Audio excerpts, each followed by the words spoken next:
Hello, I am Dr. Thomas Washburn with the Law and Public Safety Education Network, and this is a quick seminar on things trending in law and public safety in 2021 as a part of the CT Inspired conference hosted by ICED. It has definitely been challenging times to teach in law and public safety. We've had a lot of societal change. We've had a lot of perceptions in society turn against some of the elements of the careers we teach. We've had a pandemic. We've had so many changes in public education. It's just unbelievable.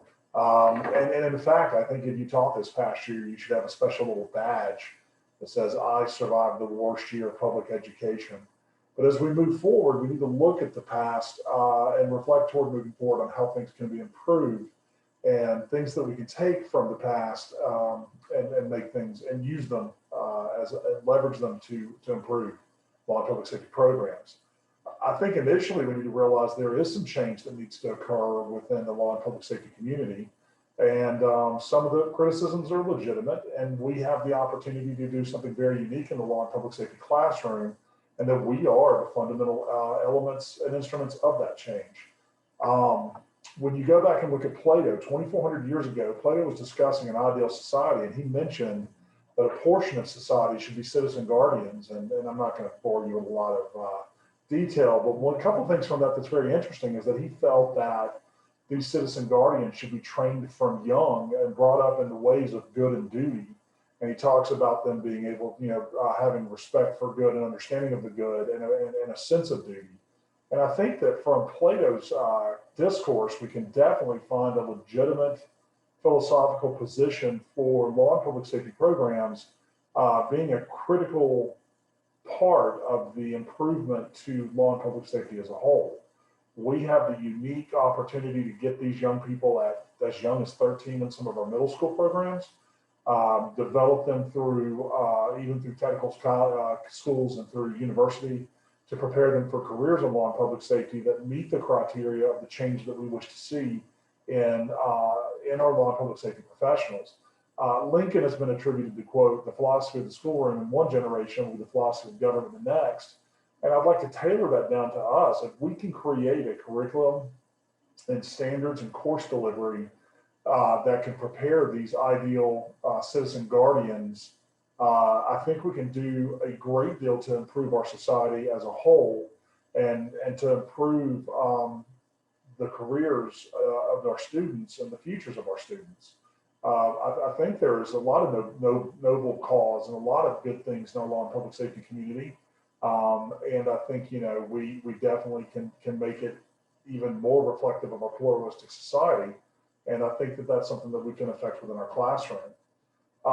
We are serving a critical need. There is no doubt. Today, there are 490 empty seats in the Atlanta PD for a lot of variety of reasons. But the fact is, there's 490 missing officers in patrol cars.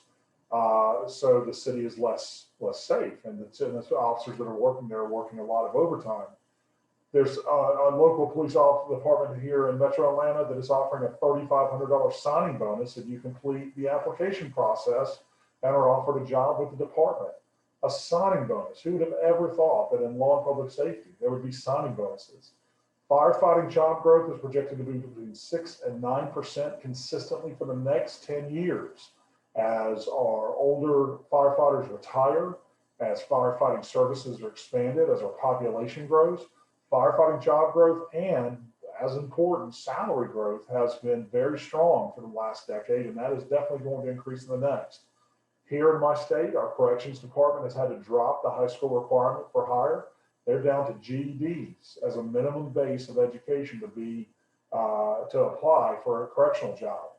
Certified protection officers in Atlanta, 18-year-olds with a CPO, which is a certification we can offer in our courses, are starting at $28 an hour to work at Mercedes-Benz Stadium. 18-year-olds making $28 an hour. That is a fantastic opportunity for our youth, and it's a critical need within our LPS community. We also teach the critical skills. Now, what's interesting is on the left of the screen, these are from research we've done, talking to the people that hire in law and public safety and law and public safety executives about what they really need in their programs and what they need to hire in our cadets and our students. Now notice the number one is communication. I actually had a police chief say, teach them how to answer, quote, a damn thing, close quote. He was so frustrated because today the students, our youth, they don't know how to answer telephones, which is a critical component to any job. I had another one talking about the inability for them to be able to formally communicate. That there was a lot of them were asking, what are we teaching them in high school? And in some instances, I didn't really have answers. And so we actually have an opportunity to address some very basic communication skills and also very important communication skills. The ability to communicate effectively through a narrative, that's a fundamental element to all of our career areas. And so communication, the number two thing was problem solving. I actually I had very interesting conversations that, that we have a generation that's afraid to make decisions. And we were looking at, is it a lack of capability, a lack of problem solving skills, or fear of doing so? So that's something that we can be looking at is problem solving, looking and being resourceful, adapting and overcoming, things like that. Those are things, again, we can easily add into our curriculum and make it a regular part of our coursework. The third thing in our research was customer service. One of, it was an FBI agent, SSA, one of the field officers. He said, I get guys out of college and girls out of college that don't understand that the people that we serve are our customers, and that how to just answer a phone call, how to be polite, and just, making callbacks and being empathy for victims, basic customer service. And then I had a very interesting conversation with a number of officers in a number of environments, from very rural areas to very urban areas, that said that cultural awareness. Now, I'm not talking here about, some of the microaggression stuff. What I'm talking about is just when you approach an Asian family, that, the respect given to the elder male. And we could laugh at it, but one of the guys said, he was a rural guy, he said, I need you to teach my kids that just because they speak Spanish, that those people aren't Mexican. And he told me a story about them having an Ecuadorian community in his area, and how people, completely refer to them as being Mexican because they speak Spanish. And so, and while this seems simple, these are things that we can absolutely address in our classroom in a very real and meaningful way. One thing I want to point out is, if you look at the top 4 responses we've been getting from our research, notice what is completely absent is all the technical skills.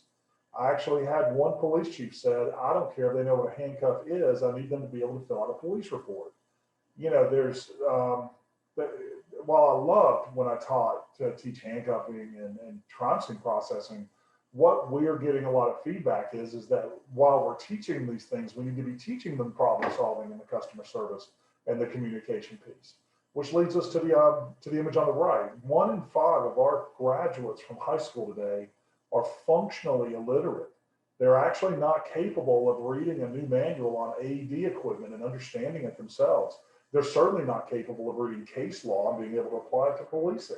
So as all of our career areas, our youth need to be able to read, write, and do research on a very basic level. And this year, Law and Public Safety Education Network has initiated Lapse in Literacy 2021, which I'll talk about in just a moment, to address these fundamental needs. And I know as a teacher, you look at these and go, our standards are slap full, where we're going to put this. These are all things that you can actually very easily implement, from reading to writing to problem solving. These are all things that you can incorporate. In fact, you already do these in your class, but you need to do them a little more intentionality. But nonetheless, this gives us a justification for our programs and for our existence, which brings me to the opportunity part of what's going on in our society today. We have a lot of opportunity in this unique environment. Number one, partnership. When I started teaching in the 90s in law and public safety, we were one of the first in my state. We couldn't get a police chief in the room to even talk to us. They didn't have time for us. They really didn't know what we were, for part of the reason. But even more recently, we've had difficulty. But in the last 5 years, we have the industry folks knocking our doors down. They are realizing they are desperate for qualified employment. And suddenly they realize the value of our law and public safety programs in secondary and post-secondary environments. So as you begin to move in this new environment, realize you can reach out to your local industry for partnership, and they're probably going to be very, very amenable to coming and participating. We are in fact in lapsing in a big grant with RAND and the Department of Justice COPS program to try to create a census of all law and public safety programs in the country, because industry needs to be able to look at a database and see what people in their community are supporting their industry. And so our primary goal is to connect law enforcement agencies with public school institutions. And as we've developed this, I've had a lot of advance notice from administrators and law enforcement that they are eager to get this census. They want to know who's in their community, teaching in their schools. And so the partnership opportunity is massive. Technology, if I told you 2 years ago, you could get a special agent from your FBI agency to come into your classroom through your computer for a guest speaker, you would have balked. You would have been, it just sounds like really complicated. But in the last year, we've all learned how to do Teams and Zoom and all those kinds of things. The technology that our students had to learn how to master this past year, we now have much more technology prepared students, and we have teachers that are far better at using technology, and that's a real opportunity for us to be able to expand out of our classroom. Imagine doing one-on-one Zooms with mentors in industry. Those are things we couldn't have done 2 years ago. You have an opportunity to rebrand your entire program. Not necessarily suggesting changing your coursework. What I'm suggesting is representing your image.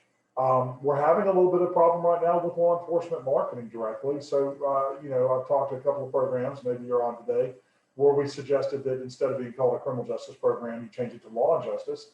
It means the same thing. It just sounds very different. But in that rebranding, go a whole new direction and look to expand who you're appealing to be involved in your program. And there's a lot of resources for that on the Lapson site. And as I said at the beginning of the slide, justification for what we do. No time has it been more important for us to raise these citizen guardians in our high schools and to transition them into careers in law and public safety. We have the opportunity to mold these youth into sense of good and sense of duty, and to go out into the career field and do a phenomenal job. And so we have immense opportunity at this point in time in education. There's a lot of uncertainty, but one thing that I can guarantee you is look for the opportunity to grow and move forward. Now, some of the things that can help you as you grow and move forward, and all of these are linked on our website. If you go to lapson.org, lapsen.org, and then you click on resources, there's a link for our links page. And all 5 of these are on our links page. CT Online in California has literally hundreds, possibly 1,000 lesson plans related to law and public safety. You do not need to be in California. They allow any teacher to sign up for free, and you are able to access everything on the CT Online California website. The Texas CTE, now the CTE California is not necessarily organized in an order or pattern. So it's kind of just, you got to search for things. The Texas CTE, about 8 years ago, so the lesson plans they're not dated, but they're 8 years old. They created their entire lesson plan content for all of their law and public safety courses at the time, and they are presented on a website in a cohesive order, and a great starting point. I direct all my new teachers to CTE Texas as a starting point to look at the PowerPoints and see how Texas presents their materials. And their materials are organized as Texas teaches them, but I think 99% of what we do is similar. Kansas Center for CTE, they're one of the newer ones that are doing a very similar thing, and they've already got their first year introduction to law and public safety on their website. It's the same thing. All 3 of these you can access as a public teacher from any state, and their links are on the website. We talked about those soft skills, customer service, cultural sensitivity, etc. Those are addressed. I've never seen a better packaging than Skills USA Career Essentials. I enjoy Skills USA as an instructor and advisor, but I tell you what, their Career Essentials packages are fantastic. They have produced quite a product. I don't have time to go over it today, but if you're looking for ways to support and supplement your soft skill presentation in your classroom, that's the direction to go. And I have ICV on here, the host of our Inspired conference today, because they, when I was a teacher, I was very familiar with them. I was program specialist for my county. I taught and also served the other teachers in law and public safety in my area, in my county. And we subscribed to ICV. We used it, I used it as a supplement. I used it, I never used a whole unit. I used pieces here and there. My kids loved it as an alternative. I had some teachers that were doing a hybrid where some of the instruction was ICV and some of the instruction was through their traditional materials. But one year we actually had a teacher quit halfway through the year. And when I got to the school, come to find out he hadn't been teaching the entire year. The school was able to put a special ed teacher in the room for the remainder of the year, but they have nothing else. So we got all the students on ICV, and we got ICV reached out and trained our special ed teacher there. And I helped that teacher plot a course to try to have the students get caught up. And I'll have you know, at the end of the year, when those students tested, they tested on par with the rest of the county. ICV really made a difference. It's a great product. I suggest you take a look at it. And then, of course, there's us, Law and Public Safety. And you notice the last word is network. We are your network. We are the ones that I can network with you with other people in your area. We are creating, if you're a member, you get in the database directory, find other teachers in your area. And then also we offer a lot of other things. So as I come into the website to close out today, I want to have a chance to show you our website. And hopefully you'll go there. It's lapson.org, super easy to remember. We got really lucky. I mean, we got 8 letters in our web address. And as you come down, we have our student academies. There's our national conference coming up this year. Here's the project literacy project I was telling you about that has all kinds of great resources for you. You can subscribe to our newsletter. And you'll notice we have tons of partners. We have 9 state partnerships. We have 11 state affiliates, plus all these great organizations all over the place. And down here at the bottom is what you're going to be looking for. These are our resources. And as you jump into a particular resource, they all look fairly similar. I'll jump into, let's go to law enforcement. You'll see at the top, we have the pathway, materials, and resources. Now, a lot of this stuff is members only, but not necessarily. Just kind of come take a look anyway, because there's a lot of stuff that we just put out there. Program examples and course standards, some upcoming training, which right now is not until fall. And then we actually have people on these pages that you can reach out to. These are our tag team members. Tim is our National Law Enforcement Pathway Specialist. And you can reach out to him or any of these other people that have volunteered to be point teachers for you to reach out to learn more about what you teach and do. So this is your immediate network. If you look up at the top really quick, who we are, you can find out more about us and our programs and our partners. You can learn about membership. Individual membership is only $25 a year. And it's also, you're supporting the people that support you. So it's not very expensive. In fact, we're actually really, really cheap. Our resource center, there's our literacy project, course standards, or some of our events and publications. We have a diversity celebration we work on there. There's a Black History Month content there and some other things. We have program student teacher spotlight. We have state representatives. Those are teachers in every state that have volunteered to be your point of contact within your state to help you in your state level. And then, of course, the pathways. That's the exact same thing that was at the bottom of the page that I showed you a moment ago. We have some program certifications and student certifications on our links page I told you about. This is the members only area. And when you go into the members only area, there are some things that members are able to access and discounts, et cetera, and a forum. Our store, which is where you sign up for conferences and courses and different things, and then our contact page. So that's kind of a whirlwind. Hopefully at some point you'll have a chance to jump on lapson.org and take a much deeper look, deeper dive into our materials. Don't hesitate to reach out. My email address is just as easy as our website. It's tom@lapson.org, or you can put info@lapson.org at any time and reach out to us, and we'll try to help you with anything you're struggling or dealing with. Be aware we offer a new teacher orientation every fall that's free. Every single teacher in the country that's law and public safety can jump on. If you're a second-year teacher or even third-year teacher, maybe you want to look at that this fall. That's on our information on that's on our website. And hopefully I'll get a chance to talk to you in the Q question and answer session.